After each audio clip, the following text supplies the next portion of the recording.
Hello दोस्तों, नमस्कार।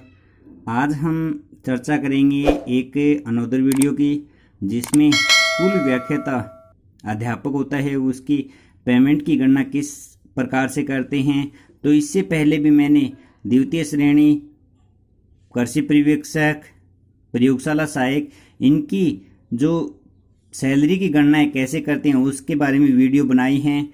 तो अब इसी क्रम में स्कूल व्याख्याता भर्ती जो परीक्षा है उसमें जो व्यक्ति सेलेक्ट होते हैं उनकी पेमेंट कैसे बनाई जाती है, 2 साल तक कितने पैसे मिलते हैं, उसके बाद में कितने पैसे मिलते हैं, उनके ऊपर चर्चा करेंगे।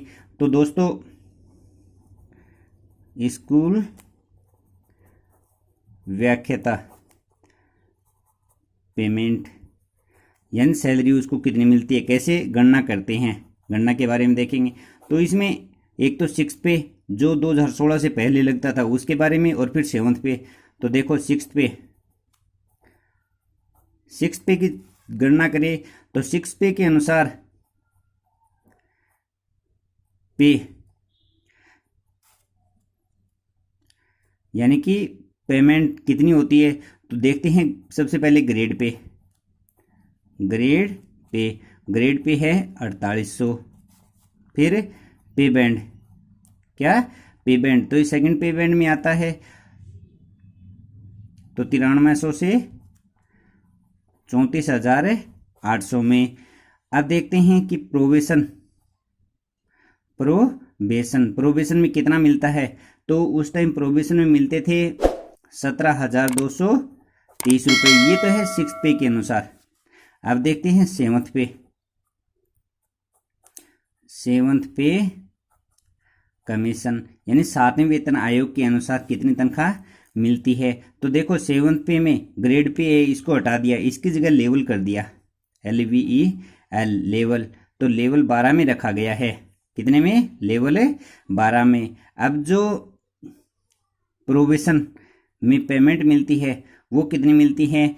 तो प्रोबेशन में मिलती है 31,100 रुपये। और प्रोबेशन में एक नया रूल लागू किया है कि NPS कटेगा, 10% NPS प्रोबेशन में भी कटेगा 7th पे के अनुसार। लेकिन 6th पे में ये रूल नहीं था, 7th पे में है कि 10% NPS कटेगा। तो जो प्रोबेशन में 31,100 मिलते हैं तो इसका 10% हो गए 31,000, ये 3,110 रुपये। तो ये इसमें से कट के फिर मिलेंगे। तो प्रोबेशन में नेट कितना मिलता है यानी शुद्ध कितना मिलता है।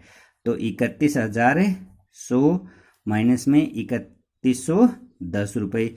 तो घटा देंगे 0 में से 0 और 10 में से 1 गया 9 और 1 में से 0 में से 9 और यहाँ पे बचा 1। तो 27,990 रुपये प्रोबेशन में मिलते हैं। उसके बाद में जब 2 साल पूरे हो जाते हैं, 2 साल बाद, तो 2 साल बाद कितना मिलता है उसके बारे में देखते हैं। 2 साल बाद में जो बेसिक होती है वो बेसिक हो जाती है 44,300 रुपये। कितनी हो जाती है? 44,300। उसके बाद में क्या क्या भत्ते मिलते हैं आपको वो भी मैं बता दूं एक बार कि HRA मिलता है। एक HRA 2 स्लेब है, एक 8% की और एक 16% की। जो 16% की है वो तो बीकानेर, जयपुर, जोधपुर, कोटा और अजमेर इन सिटियों में है, उनके लिए 16%, बाकी के लिए 8% है। और फिर मिलता है DA। कितना DA मिलता है? वर्तमान में है 17%। कितना है वर्तमान में? 17%। ये तो है अलाउंस। अब है कटौतियां यानी डिडक्शन देखेंगे। तो डिडक्शन में एक तो कटती है NPS। कितना कटता है? NPS कटता है। और दूसरी कटती है SI, स्टेट इंश्योरेंस। तो ये 2 चीज़ें कटेगी, डिडक्शन है और ये अलाउंस है। अब देखते हैं नेट पे कैसे निकालते हैं। नेट पे का सूत्र बेसिक प्लस में DA प्लस में HRA माइनस में NPS और माइनस में SI होती है वो 1 मार्च जब फिक्सेशन हो जाता है उसके बाद में जो 1 मार्च आती है उसके बाद में SI कटना शुरू होती है। तो ये है बेसिक, DA HRA, NPS और SI, यानी बेसिक, DA और HRA जोड़ेंगे, उनमें से NPS घट जाएगा, उनमें से SI घट जाएगी। NPS कैसे निकालते हैं? NPS होता है बेसिक प्लस में DA का 10%।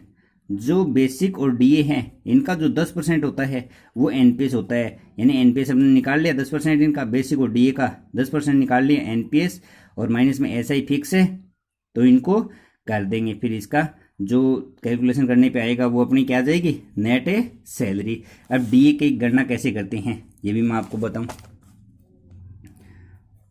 DA की गणना, DA हमेशा बेसिक पर लगता है, DA हमेशा बेसिक पर लगता है, तो बेसिक पर लगता है। तो देखो 17% है तो इसको निकालेंगे 17/100 और गुणा में फर्स्ट ग्रेड के लिए है 44,300, कैलकुलेशन करके कर देंगे। और HRA ये भी बेसिक पर लगता है, बेसिक पर, तो ये हो जाएगा 8%, तो इसको निकालेंगे 8/100 गुणा 44,300, बस मान रखना है और कैलकुलेशन कर देना। तो धन्यवाद दोस्तों।